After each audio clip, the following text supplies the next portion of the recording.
आदर्शवादी प्रतिज्ञा और अडिग नायक भूमिका। महाभारत का यह विशेष भाग आदर्श, धर्म और निष्ठा की पराकाष्ठा को दर्शाता है। यह कहानी भीष्म पितामह की प्रतिज्ञा, अंधकारमय परिस्थिति और उनकी प्रेरक यात्रा को प्रस्तुत करती है। राजा शांतनु और गंगा। हस्तिनापुर के राजा शांतनु और गंगा का मिलन प्रेम और त्याग की कहानी है। गंगा स्वर्गीय अप्सरा होने के नाते एक विशेष उद्देश्य से पृथ्वी पर आई थी। उनके विवाह की शर्त थी कि शांतनु उनसे कभी कोई प्रश्न नहीं करेंगे।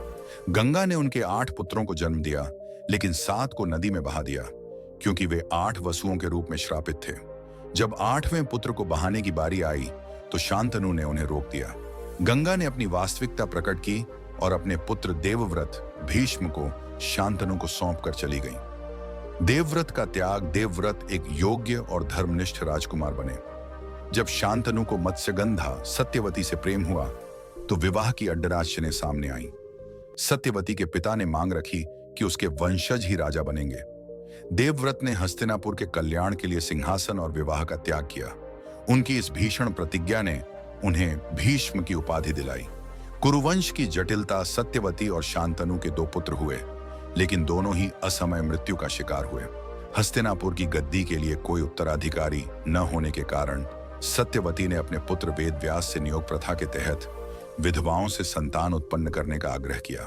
इससे धृतराष्ट्र, पांडु और विदुर का जन्म हुआ। भीष्म का धर्म संकट। भीष्म ने हस्तिनापुर की सेवा में अपने जीवन को समर्पित कर दिया। कुरुक्षेत्र युद्ध में उन्होंने कौरवों का साथ दिया, क्योंकि वे राजा धृतराष्ट्र के प्रति निष्ठावान थे। हालांकि वे धर्म और अधर्म के बीच फंसे रहे। पांडवों के प्रति उनका स्नेह और कौरवों के प्रति कर्तव्य उन्हें लगातार आंतरिक द्वंद्व में डालता रहा। कुरुक्षेत्र युद्ध में भीष्म पांडवों के लिए एक अजेय योद्धा थे। उनकी मृत्यु केवल तभी संभव थी जब वे स्वयं इसे स्वीकार करते। युद्ध के दौरान अर्जुन ने शिखंडी, जो पूर्व जन्म में अंबा थीं, के माध्यम से भीष्म को पराजित किया। उनकी मृत्यु एक प्रेरणादायक घटना रही, जिसमें उन्होंने अपने प्राण त्यागने से पहले धर्म, कर्तव्य और जीवन के गूढ़ संदेश दिए।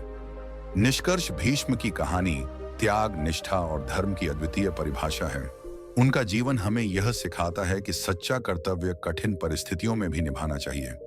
महाभारत में उनकी भूमिका एक ऐसे नायक की है जो व्यक्तिगत सुख को त्याग कर समाज और परिवार के लिए आदर्श स्थापित करता है।